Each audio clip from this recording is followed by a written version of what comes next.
Katie, good morning.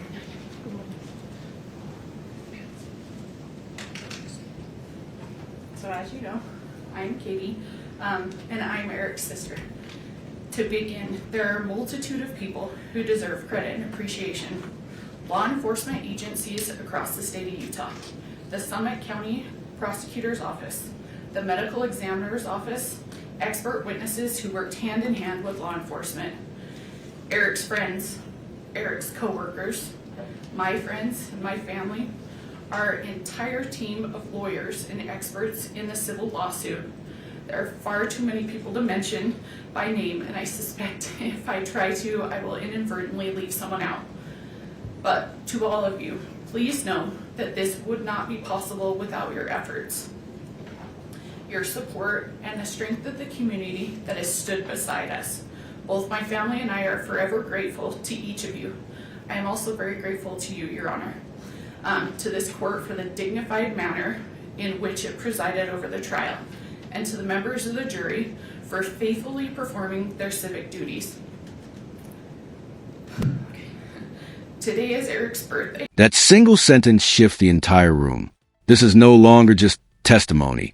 It becomes something much more personal. Timing matters in victim impact statements.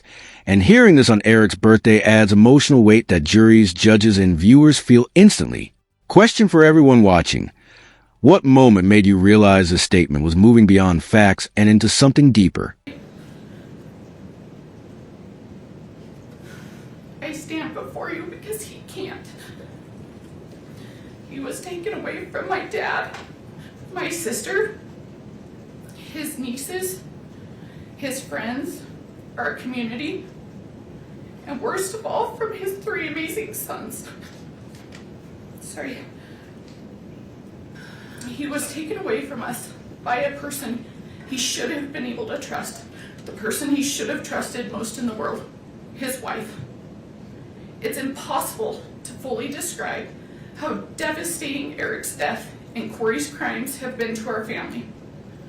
Nearly every aspect of our lives has been permanently changed, and we have no choice but to live with those changes and with Eric's loss forever. Eric was a phenomenal brother, father, son, nephew, grandson, cousin, friend, and businessman. Eric and I were extremely close.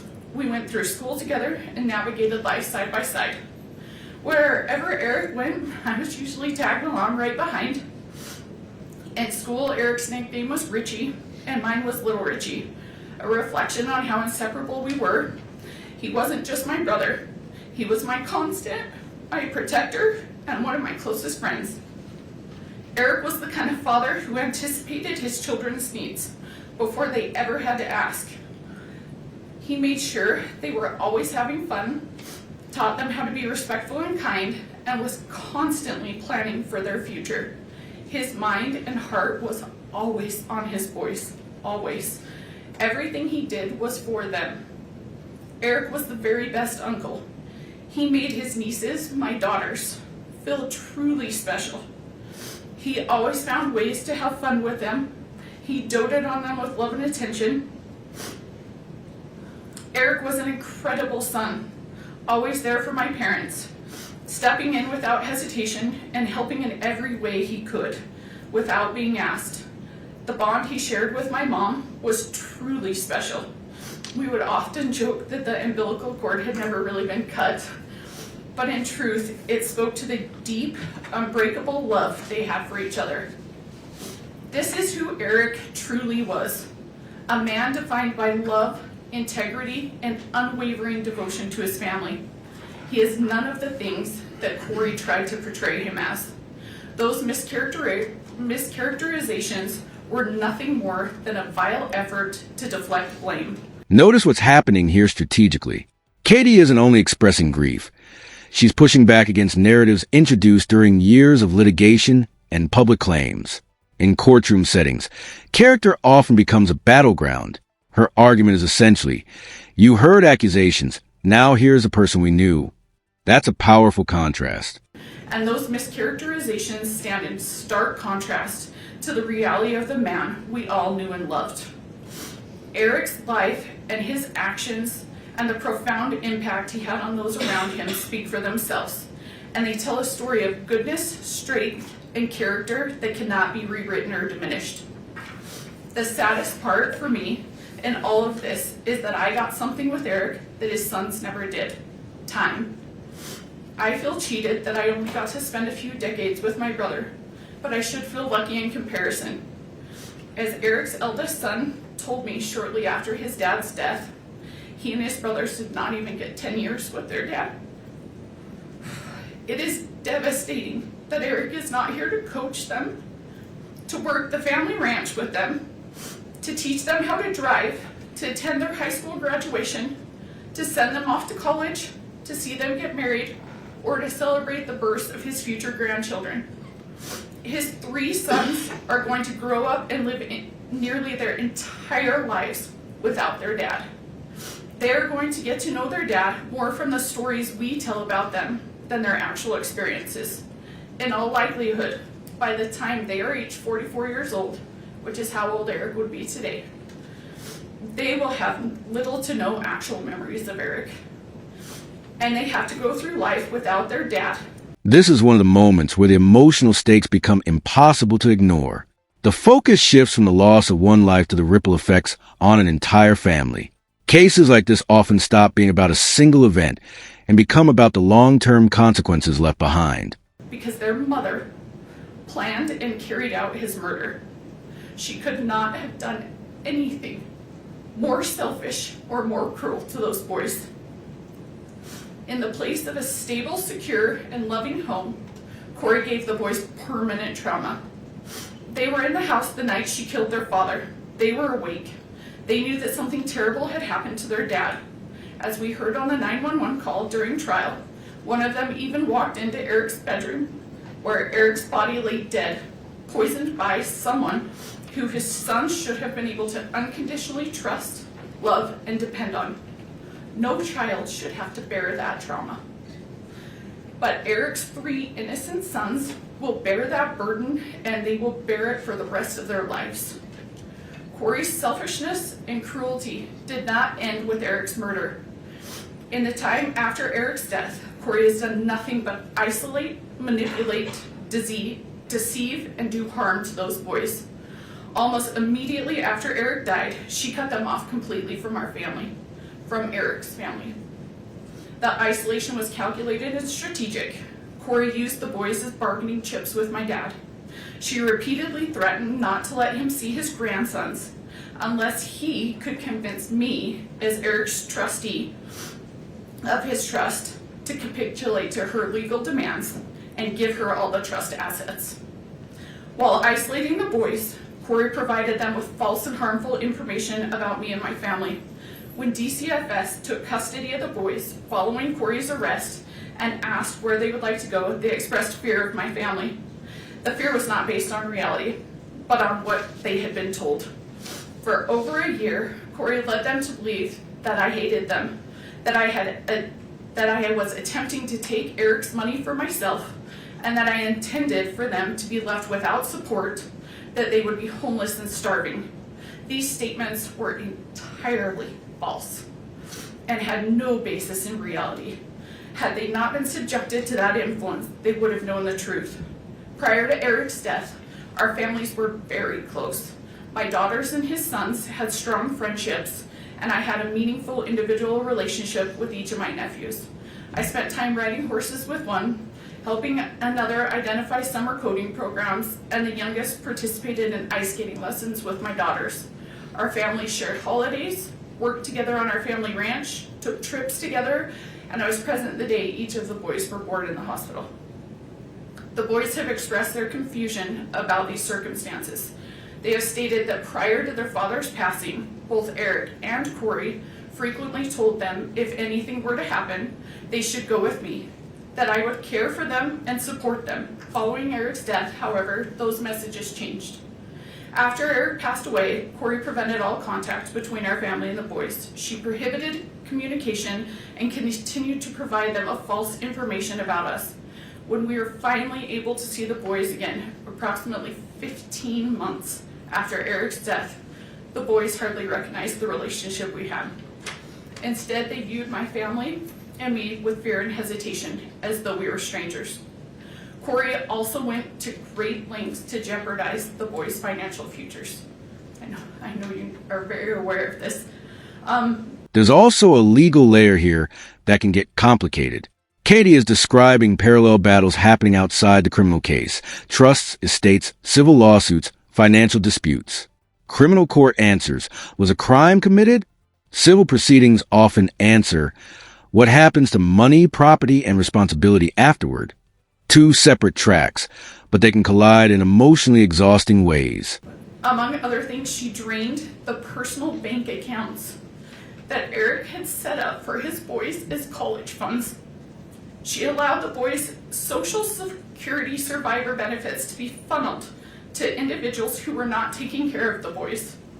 And she sued me in my role as Eric's trustee and personal representative, not once, not twice, but 3 separate times. The goal of her lawsuits is singular. She wants all of Eric's assets for herself. Despite her lies and fanciful public portrayal, she knows that none of Eric's assets are going to me, my dad, or my sister. In fact, she knows exactly where Eric wanted everything to go, and that is to his boys.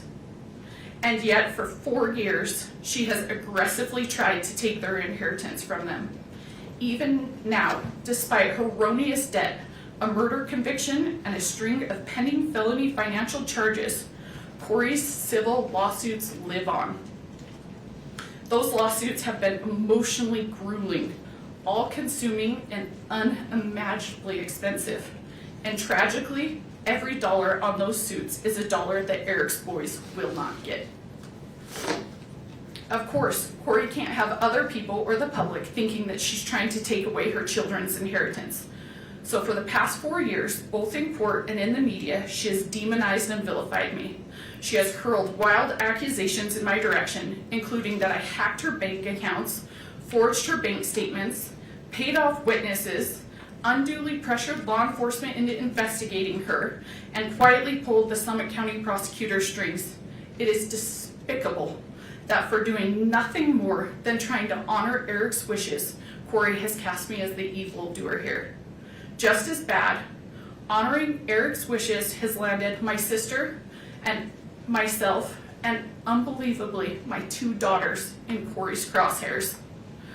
One of Eric's sons recently told me that Kouri used to say, "I will get them one day." Apparently, she was talking about me, my sister, and my daughters. Her infamous walk the dog letter, the part the jury did not hear, confirms her desire to harm me.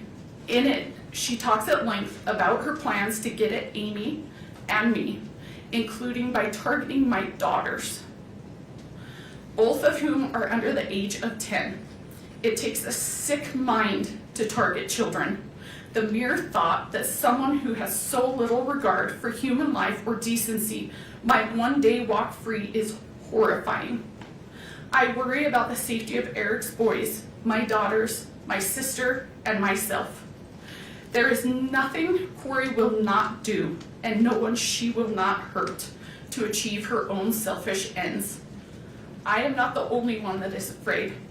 There are 3 little boys who, instead of fearing those who love and adore them, as Kouri would prefer, worry constantly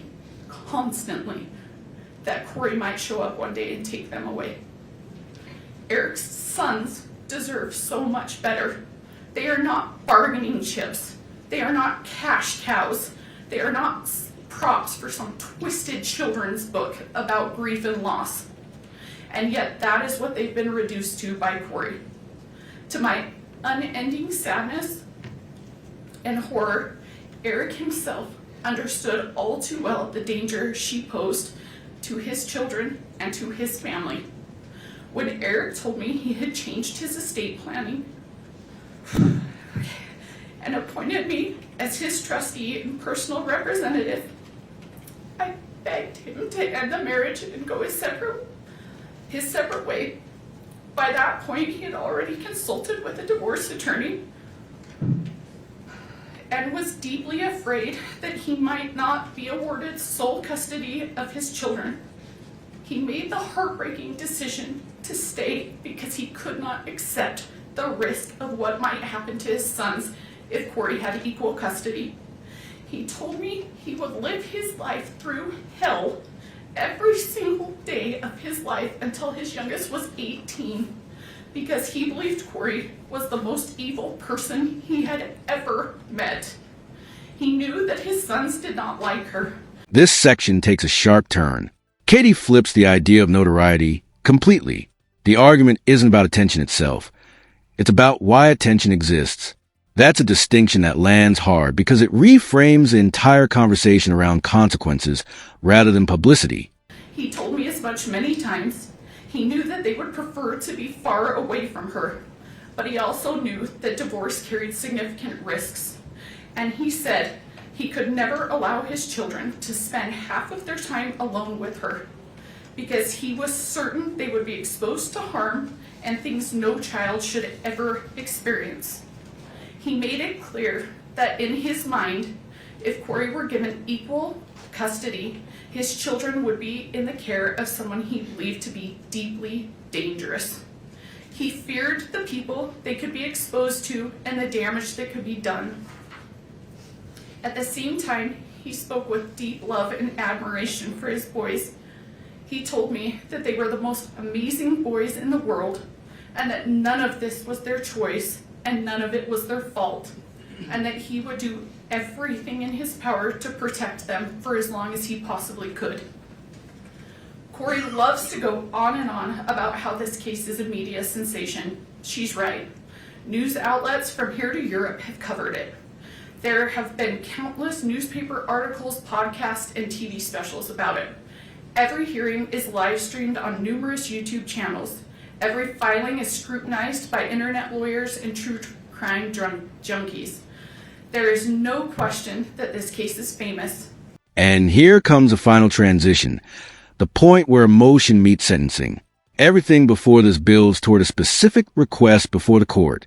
After hearing the impact on the family, the children, and the years that followed, the question becomes, what should justice look like in a case where the effects stretch far beyond a single day? And that Kouri is now famous. But what Kouri never mentions in talking about her fame and notoriety are the reasons why this case is now famous. It is famous for how appalling and sickening it is.